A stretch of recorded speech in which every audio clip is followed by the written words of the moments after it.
La Voz de América presenta. Inusual terremoto sacude Nueva York y otros estados de la costa este de Estados Unidos.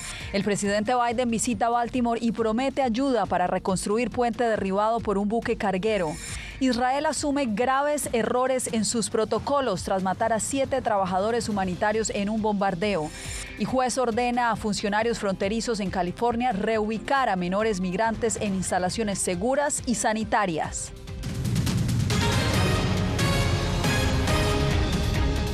Un inusual terremoto de magnitud 4,8 sacudió el noreste de Estados Unidos. Bienvenidos, El Mundo al Día comienza en Nueva York. Ronen Suark nos acompaña en directo. Ronen, ¿cómo fue este terremoto? ¿Cómo lo vivieron los neoyorquinos? Sabemos que esta es una región donde usualmente no se registran sismos. Cuéntanos. Totalmente de sorpresa, la verdad que veníamos con una mañana súper tranquila, con una temperatura habitual, hasta que 10:23, justamente un sismo, un temblor de 4,8, como tú decías, fue el que sacudió a todos los neoyorquinos, con algunos movimientos, por ahora con ninguna víctima fatal según la información. Único antecedente del año 2011, el epicentro fue en Virginia, en este caso el epicentro fue en una de las ciudades de New Jersey. En aquel momento fue de 5,8, pero hablábamos con justamente los neoyorquinos, con gente que ha vivido en esta mañana algo inusual.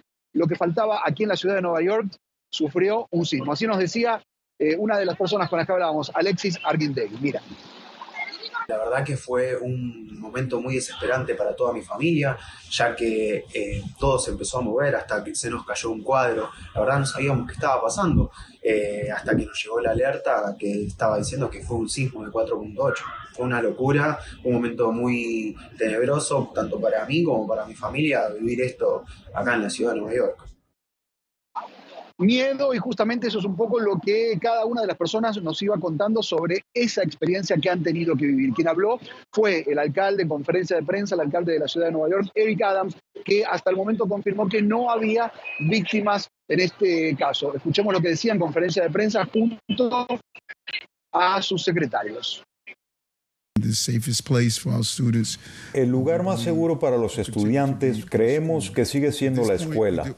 En este momento no tenemos reporte alguno de impacto importante a nuestra infraestructura ni de lesionados.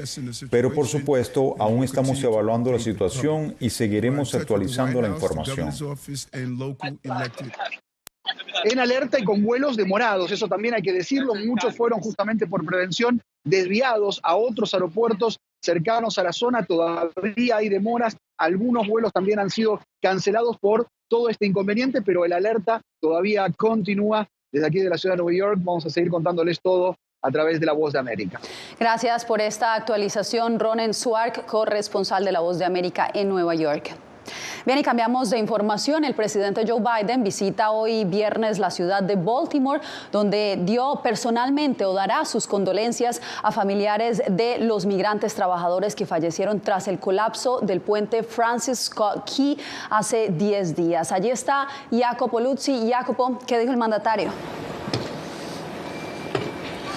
Bueno, Yasmín, el evento terminó y el presidente Biden quiso reunirse, como tú dijiste, en privado con algunos familiares de los fallecidos para estar cerca de ellos y orar con ellos, dijo, y darle toda la solidaridad y apoyo que necesiten. Homenajeó la contribución al país de las víctimas, recordando, por ejemplo, a Carlos Hernández, una de las víctimas, a través del mensaje que él había enviado a su novia antes del colapso, afirmando que estaban esperando que se secara el cemento. Biden dijo que ahora el país no descansará hasta que el cemento de un nuevo puente se seque. El presidente Joe Biden sobrevoló el área del colapsado puente Francis Scott Key de Baltimore, en el que trabajan las autoridades para remover los fragmentos de la estructura. La prioridad es normalizar las operaciones del puerto de mayor volumen de carga en Estados Unidos y del que dependen unas 8,000 personas en Baltimore. Vamos a mover cielo y tierra para reconstruir este puente lo más rápido humanamente posible, y lo haremos con los sindicatos, los trabajadores y el acero estadounidense. La Casa Blanca le pidió autorización al Congreso para financiar completamente la reconstrucción del puente, al tiempo que le ha pedido a las grandes compañías del área afectadas por la caída del puente mantener a los empleados. Todos debemos dar un paso adelante. Amazon, Home Depot, Domino's Sugar y muchas otras empresas que dependen de este puerto y se han comprometido a mantener a los trabajadores en nómina por más tiempo. Las únicas víctimas mortales que dejó el colapso del puente fueron los 6 migrantes de México y Centroamérica, mientras trabajaban en la madrugada tapando los huecos del puente. Nunca olviden las contribuciones que estos hombres hicieron a esta ciudad. Vamos a seguir trabajando duro para recuperar a cada uno de ellos. No descansaremos. Además, Biden, Yasmín, aseguró que los responsables de esta tragedia pagarán. La intención ahora es reabrir pronto el puerto de Baltimore y dijo que para final de mayo un canal permanente de gran calado estará listo para uso comercial. Gracias, Jacopo, por el reporte. Y hoy fue publicada la investigación de las Fuerzas Armadas israelíes que mataron a 7 colaboradores de la ONG World Central Kitchen. En la pesquisa hallaron serias violaciones a sus protocolos por parte de sus uniformados, como nos reporta Julia Riera. El ejército israelí anunció este viernes a través de un comunicado el despido de 2 oficiales y la amonestación de otros 3 tras el ataque con drones en Gaza que mató a 7 trabajadores humanitarios de World Central Kitchen, argumentando que habían manejado mal información crítica y violado las reglas de procedimiento. Y a solo horas de la conversación telefónica con el presidente Biden, el primer ministro israelí Benjamín Netanyahu anunció la apertura de un paso para la entrada de ayuda humanitaria en Erez, al norte de la franja, y el puerto de Ashdod. El secretario de Estado de Estados Unidos, Antony Blinken, dijo que estas medidas no son suficientes para satisfacer las demandas de la administración Biden de mejorar dramáticamente las condiciones humanitarias. A pesar de las importantes medidas que está adoptando Israel para permitir la llegada de asistencia a Gaza, los resultados sobre el terreno son lamentablemente insuficientes e inaceptables. El 100% de la población de Gaza conoce niveles agudos de inseguridad alimentaria. El 100% de la población necesita asistencia humanitaria. El Consejo de Derechos Humanos de las Naciones Unidas adoptó el viernes una resolución pidiendo que Israel rinda cuentas por posibles crímenes de guerra y crímenes contra la humanidad en la franja de Gaza. Israel la calificó como un texto distorsionado. A raíz de esta tragedia, el gobierno israelí también informó a las Naciones Unidas de su intención de permitir un aumento sustancial de la ayuda mediterránea distribuida en Gaza. Espero sinceramente que estas intenciones anunciadas se materialicen rápida y eficazmente, porque la situación en Gaza es absolutamente desesperada. Según la ONU, al menos 196 trabajadores humanitarios han muerto en la guerra de Israel contra Hamás en Gaza tras el ataque mortal del 7 de octubre por parte del grupo militante palestino. Julia Riera, Voz de América. El jefe del grupo armado libanés Hezbollah prometió venganza contra Israel por un ataque contra el consulado de Irán en la capital siria.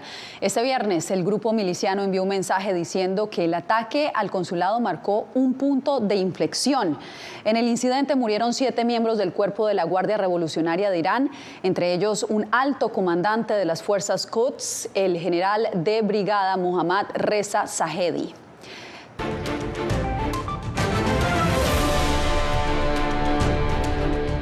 Una jueza federal ordenó brindar albergue seguro y limpio a niños migrantes en la frontera. La orden fue emitida ante denuncias de que los menores pernoctan en instalaciones inadecuadas al aire libre en el sur de California, a la espera de ser procesados por la patrulla fronteriza. Paula Díaz nos informa. Los niños migrantes que esperan en campamentos improvisados a lo largo de la frontera entre Estados Unidos y México para ser procesados por la patrulla fronteriza están bajo la custodia de la agencia federal y deben ser procesados rápidamente y llevarlos a instalaciones seguras e higiénicas, determinó un juez federal. La patrulla fronteriza el argumento de ellos era de que ellos no tenían control porque no habían procesado a estos inmigrantes. Hay que recordar de que ahorita en la frontera, cuando todos los centros de detención están llenos, han hecho campamentos afuera donde todavía los controla la patrulla fronteriza. El caso se resolvió luego de que la jueza Rebeca Santana evaluara una demanda presentada por organizaciones en nombre de decenas de niños solos o acompañados que han llegado en los últimos meses a un campamento improvisado en Jacumba, California, a 72 millas al este de San Diego. El fallo viene a confirmar que antes que todo, antes de ser Estados Unidos, México, antes de ser gobierno y migrante, somos todos seres humanos. El Departamento de Seguridad Nacional no contestó a nuestra solicitud de comentarios sobre la decisión de la jueza. En su decisión, la magistrada se basó en el Acuerdo Flores, que desde 1997 estableció estándares mínimos para el tratamiento, albergue y liberación de los niños inmigrantes detenidos y la entrega a sus padres o familiares. Paula Díaz, Voz de América. El Servicio de Ciudadanía e Inmigración de los Estados Unidos aumentó la extensión automática de ciertos permisos de empleo. La medida temporal fue autorizada por el gobierno Biden en un esfuerzo para descongestionar el sistema y reducir los tiempos de procesamiento de las autorizaciones de trabajo para la mayoría de las categorías. De esta manera, las tarjetas de trabajo se extendieron de 2 a 5 años para inmigrantes que reúnan ciertos requisitos. Y en el marco del operativo Estrella Solitaria, Texas ha arrestado a más de 1 millón de inmigrantes por cruzar irregularmente la frontera desde México. Víctor Hugo Castillo nos informa desde McAllen. Solamente así a la fuerza. Siguen llegando migrantes a Ciudad Juárez, México, con la intención de cruzar a El Paso, Texas. Sí, que hay que pelear con los del ejército. Esperar que nos abran porque o romper la malla para poder pasar. Pero las autoridades en Texas advierten a los migrantes sobre las consecuencias de cometer un delito estatal, como invasión a la propiedad privada o dañar barreras. Sí, entendemos que usted quiera venir a los Estados Unidos en busca de una vida mejor, pero hay una forma más segura y humana de hacerlo, y es ir a un puerto de entrada. Estamos tratando de evitar que las personas crucen entre los puertos de entrada, porque sabemos que es muy peligroso y no queremos que los migrantes se encuentren en ese tipo de situaciones en las que tienen que arriesgar sus vidas para cruzar. Desde el lanzamiento del operativo Estrella Solitaria, el esfuerzo ha resultado en más de 506,000 detenciones de migrantes indocumentados y más de 41,000 arrestos criminales, incluyendo pandilleros de la MS-13 y del Tren de Aragua. No se sacan el chip de la cabeza, siempre van con la misma mentalidad. Son delincuentes, gente que tiene malas costumbres, malas mañas, salen de Venezuela y salen, no piensan en cambiar, sino que salen y piensan en seguir haciendo lo mismo. Algunos de los venezolanos que están aquí ahora están asociados con esta pandilla. Por supuesto que son tan violentos como la MS-13, cometiendo robos, asesinatos, agresiones sexuales, todo tipo de delitos. Así que cuando tienes esa afluencia, queremos prevenir que ese tipo de crímenes ocurran dentro del Estado, pero también dentro del país. Llegaron con la misma mentalidad, delinquiendo. Y por eso es que nos han cerrado las puertas en casi toda parte del mundo. Por la misma, porque por uno pagamos todo. Víctor Hugo Castillo, Voz de América, McAllen, Texas.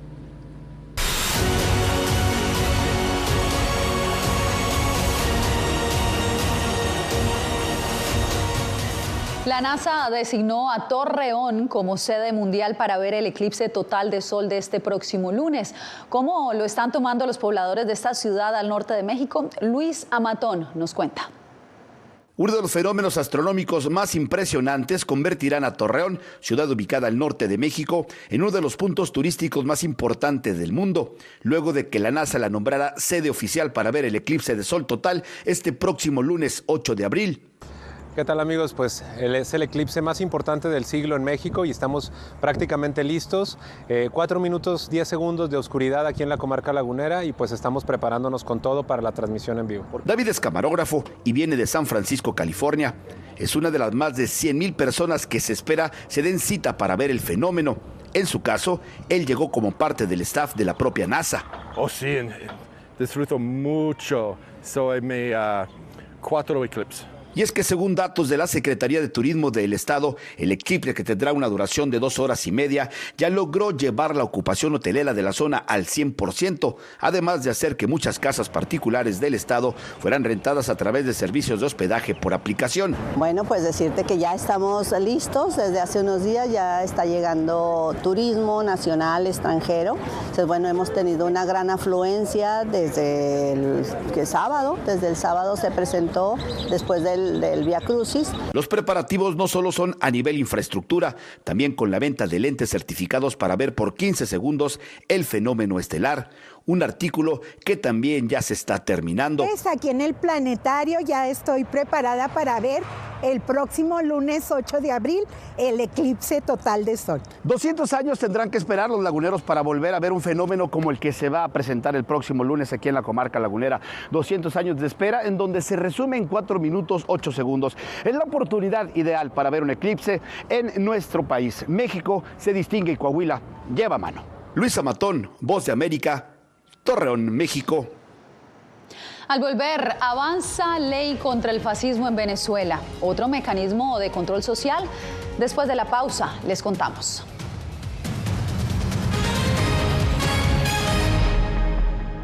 Llenó de orgullo a su nación conquistando títulos alrededor del mundo.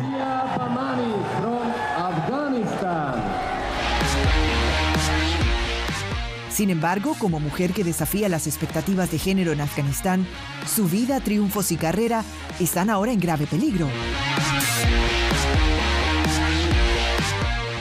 Rompiendo un tabú. Ahora, en todas las plataformas de La Voz de América.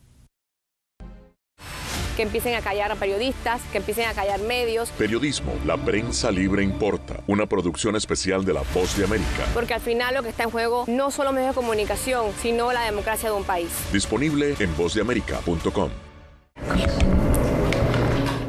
En medio de la guerra, una mujer debe enfrentar su embarazo sola mientras su esposo lucha por defender a su patria.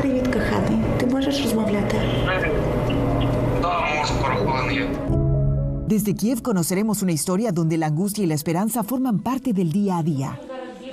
Madre Ucrania.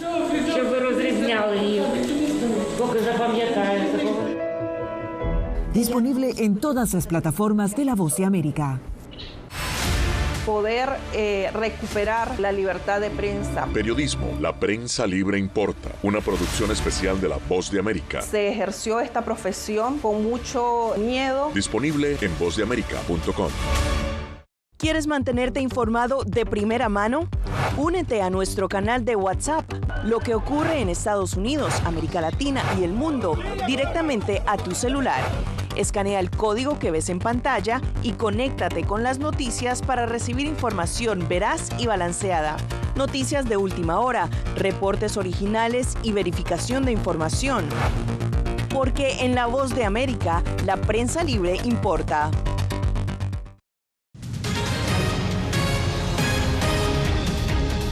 En Venezuela, la Asamblea Nacional aprobó recientemente en primera discusión el proyecto de la llamada Ley contra el Fascismo. Álvaro Algarra nos explica el alcance que podría tener esta legislación de ser aprobada. Durante los últimos 25 años, el gobierno venezolano ha acusado de fascistas a sectores opositores. Ahora ha dado lugar a un proyecto de ley que busca definir el fascismo y prohibirlo. Hemos pedido que se elimine cualquier forma de expresión, concepción político-ideológica que dé origen a este tipo de acciones y comportamientos. Pero ¿qué puede representar esa herramienta jurídica para los venezolanos?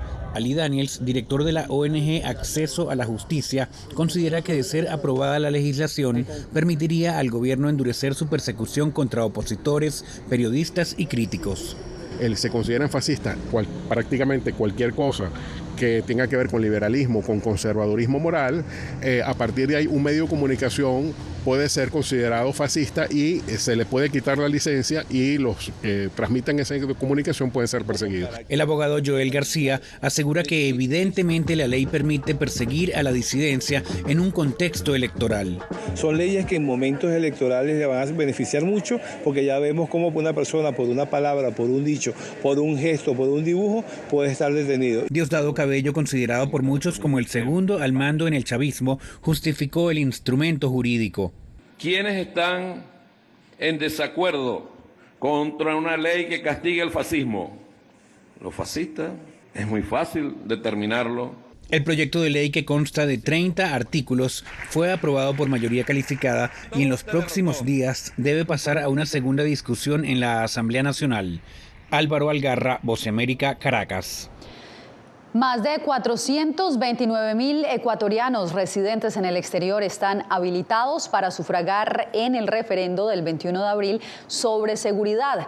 Desde Quito, Néstor Aguilera nos cuenta cómo avanza la organización de este nuevo proceso democrático.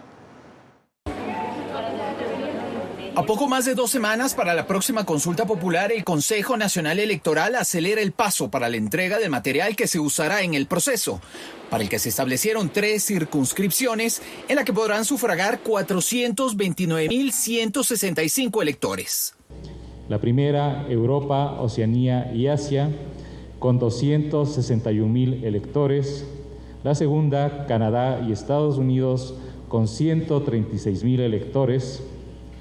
Y la tercera, Latinoamérica, el Caribe y África, con 30.000 electores. El organismo electoral consideró para este proceso los conflictos armados que enfrentan Israel en la Franja de Gaza y Rusia con Ucrania. Además, las crisis políticas que enfrentan por separado Venezuela y Nicaragua. Confirmamos que solamente en Nicaragua no se realizará el proceso electoral. El CNE, conjuntamente con otros organismos como la Unidad de Análisis Financiero, UAFE, también realiza una vigilancia más estricta del origen de los fondos que se usen para las campañas por el sí o por el no, en las 11 preguntas, y así reducir la posibilidad de que el crimen organizado se involucre. Y los informes que hemos recibido hasta la fecha de parte de la UAFE no ha habido alertas en las que nosotros tengamos que actuar inmediatamente. Entre las actividades que lleva adelante el CNE está previsto este fin de semana el inicio de la campaña por el sí y por el no. Néstor Aguilera, Voz de América, Quito. Semana laboral de 4 días, pues más compañías se están sumando a esta iniciativa. Les contamos cómo lo hacen en el estado de Nevada.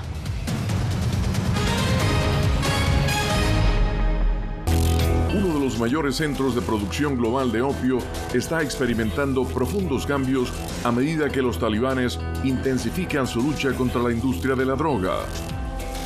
Hellman, la maldición de los narcóticos. Una investigación exclusiva de La Voz de América que nos lleva a lo más profundo de las plantaciones de amapolas en Afganistán. Ahora en todas nuestras plataformas.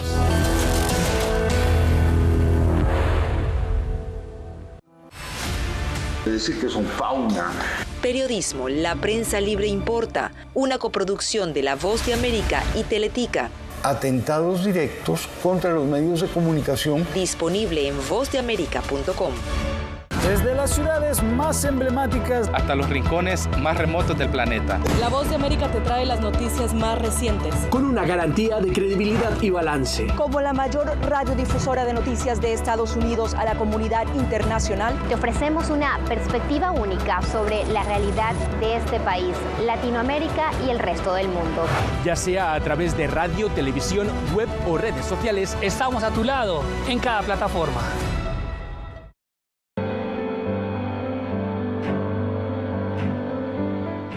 Motivado por la defensa de la libertad y la democracia en el mundo, este estadounidense dejó todo y se marchó a Ucrania para hacer un trabajo humanitario arriesgando su vida, transportando suministros, alimentos y medicinas a los territorios del este de Ucrania, bajo asedio. Aquí para ayudar. Disponible en todas las plataformas de La Voz de América. Siento miedo de ejercer periodismo. Periodismo, la prensa libre importa. Una coproducción de La Voz de América y Teleamazonas. Siento miedo de decir que soy periodista. Disponible en vozdeamerica.com.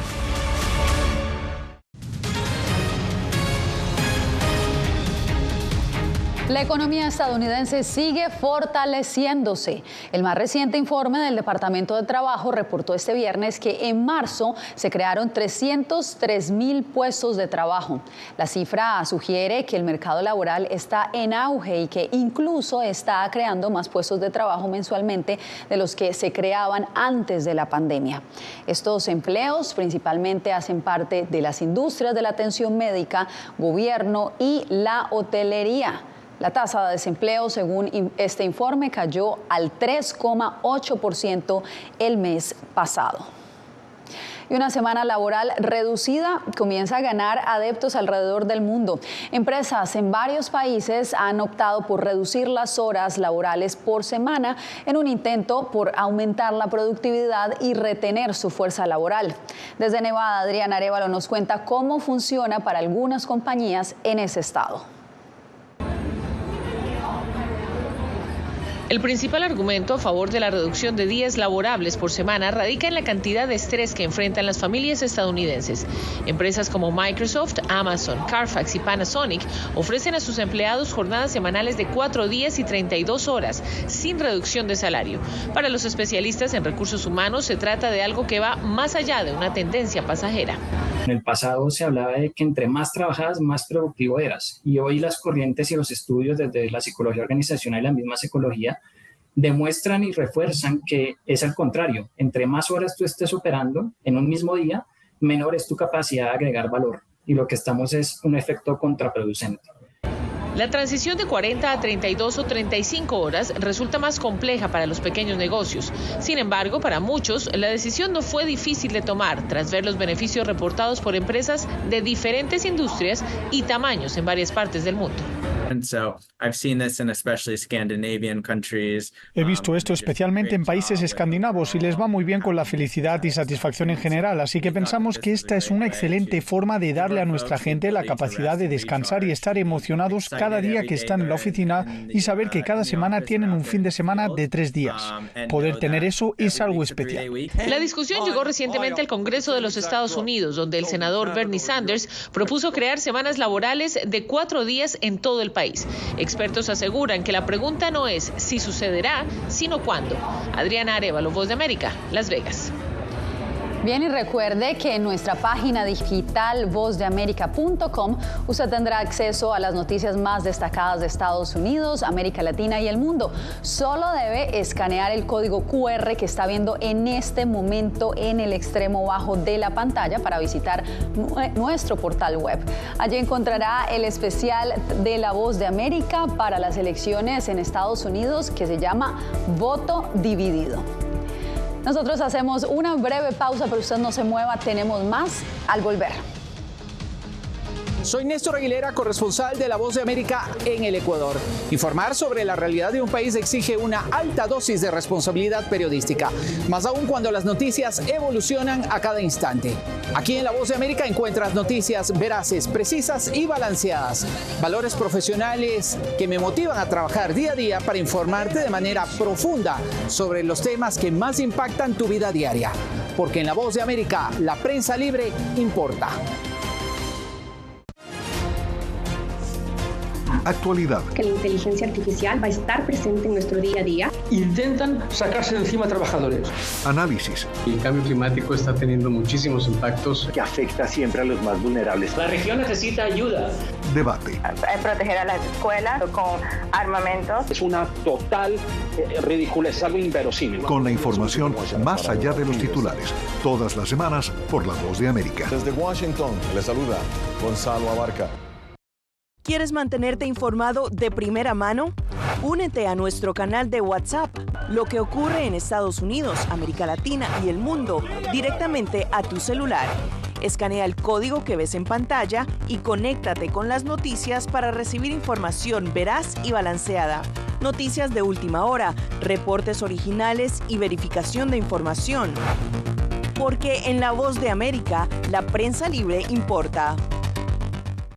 Soy Gonzalo Abarca, presentador de La Voz de América. Cada semana, desde nuestro programa Foro, programa de análisis y debate, vamos más allá de la noticia, con los temas de interés que ocurren en Estados Unidos e impactan en toda la región. Desde La Voz de América, tengo el privilegio de moderar debates y confrontar ideas diferentes. Así nuestra audiencia se puede formar su libre opinión y tomar sus decisiones bien informadas. Porque en La Voz de América, la prensa libre importa.